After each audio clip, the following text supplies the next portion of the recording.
దేశ రాజధాని ఢిల్లీ కాలుష్య కాసరంలా మారింది. ఉదయం లేచింది మొదలు పడుకునే వరకు ఊపిరి పీల్చడానికి నానా ఇబ్బందులు పడుతున్నారు ఢిల్లీ వాసులు. పొల్యూషన్ కంట్రోల్ చేసేందుకు అక్కడి ప్రభుత్వం శతవిధాలా ప్రయత్నిస్తోంది.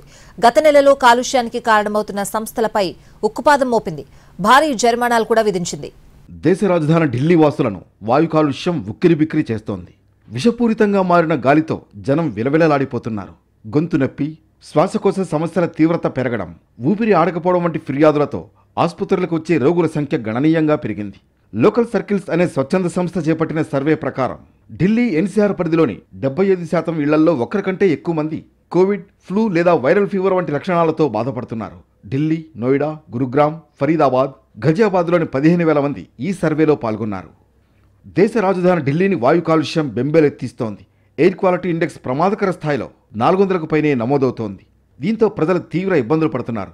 పలు అనారోగ్య సమస్యల బారిన పడుతున్నారు. నగరంలో కాలుష్యం తీవ్రంగా ఉండడంతో ఢిల్లీ ప్రభుత్వం కీలక నిర్ణయం తీసుకుంది. పాఠశాలల్లో అవుట్డోర్ కార్యకలాపాలపై నిషేధం విధించింది.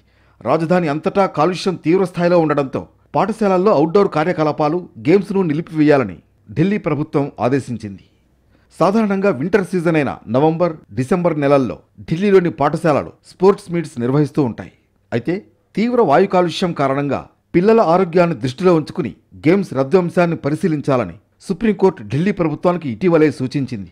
సుప్రీం సూచనల మేరకు ఢిల్లీ ప్రభుత్వం ఈ మేరకు నిర్ణయం తీసుకుంది. కాలుష్యం కారణంగా అన్ని క్రీడా పోటీలను వాయిదా వేయాలని ఢిల్లీ ఎన్సీఆర్లోని పాఠశాలలు, కళాశాలలు, యూనివర్సిటీలను ఆదేశించింది. ఢిల్లీ ప్రభుత్వం గత నెలలో దుమ్ము కాలుష్యంపై ఉక్కుపాదం మోపింది.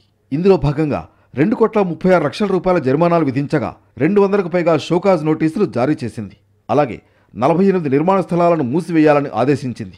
ఈ చర్యలు కేవలం పేరుకే పరిమితం కాకుండా కొలవగలిగే సైన్స్ ఆధారిత పరిజ్ఞానంతో కాలుష్యాన్ని ఎదుర్కోవాలనే ప్రభుత్వ నిబద్ధతను తెలియజేస్తున్నాయని పర్యావరణ శాఖ చెబుతోంది.